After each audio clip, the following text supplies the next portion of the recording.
Welcome to Japan, but not the one you know today. We're traveling back to a time of samurai, strict social orders, and a closed-off empire, the Tokugawa Shogunate, also known as the Edo Period. Buckle up as we explore the rise and fall of the dynasty that shaped Japan for more than 250 years. Our story begins in the early 1600s. Japan was in chaos after nearly a century of civil war. Different daimyos, feudal lords, were fighting for control. Enter Tokugawa Ieyasu, the man with a plan. Ieyasu wasn't just any warlord. He was strategic, patient, and knew how to play the long game.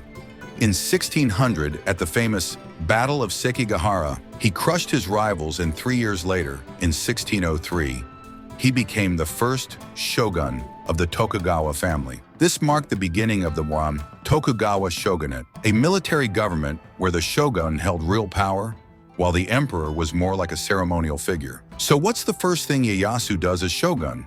He consolidates power. The Tokugawa rulers create a strong, centralized government based in Edo, establishing a strict class system. At the top, the samurai, followed by farmers, artisans, and merchants. But peace comes at a cost.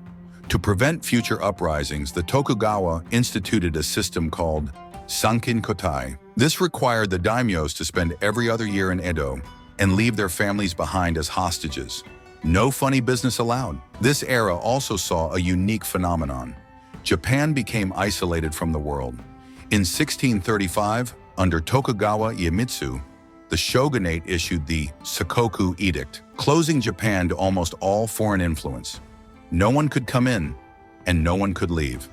For over 200 years, Japan flourished in this isolation, developing a distinct culture, arts like kabuki theater, and a robust economy without outside interference. Life under the Tokugawa shogunate was all about structure. The samurai class dominated the military and political system, but times were changing. With no wars to fight, many samurai became bureaucrats or scholars. Meanwhile, merchants at the bottom of the social ladder became more and more wealthy. But don't get it twisted. Even though they had the cash, they didn't have the same respect as samurai or nobles. And for the average farmer, life was hard. High taxes and strict control from the government kept them in place. But despite the challenges, this period was relatively peaceful, with no major wars for centuries. But nothing lasts forever. Fast forward to the mid-1800s, when the outside world came knocking, literally. In 1853, Commodore Perry of the United States sailed into Tokyo Bay with a fleet of black ships, demanding Japan open its borders. The arrival of these steam-powered ships was a wake-up call.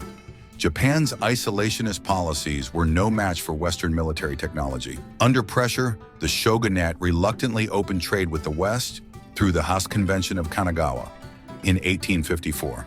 This marked the beginning of the end for the Tokugawa shogunate. Discontent grew, particularly among young samurai and reformers who saw the shogunate as weak and unable to defend Japan from foreign influence. The final blow came in 1868 with the Meiji Restoration. The last shogun, Tokugawa Yoshinobu, he stepped down after intense pressure from reformists who wanted to restore power to the emperor and modernize Japan. By this time, Japan had fallen behind in technology and military power compared to Western nations. Reformers believed that the only way to catch up was to ditch the feudal system and embrace Western industrialization and military reforms. The Tokugawa shogunate was Japan's last feudal government, leaving a massive impact on the country's history. While the isolation helped foster unique cultural and societal developments, it also made Japan vulnerable when the world came knocking. In the end, the fall of the Tokugawa paved the way for the rapid modernization of Japan under the Meiji Restoration, transforming it into one of the world's great powers in the 20th century. So there you have it. From samurai to isolation, and finally opening to the world, the Tokugawa shogunate shaped Japan in ways that still echo today.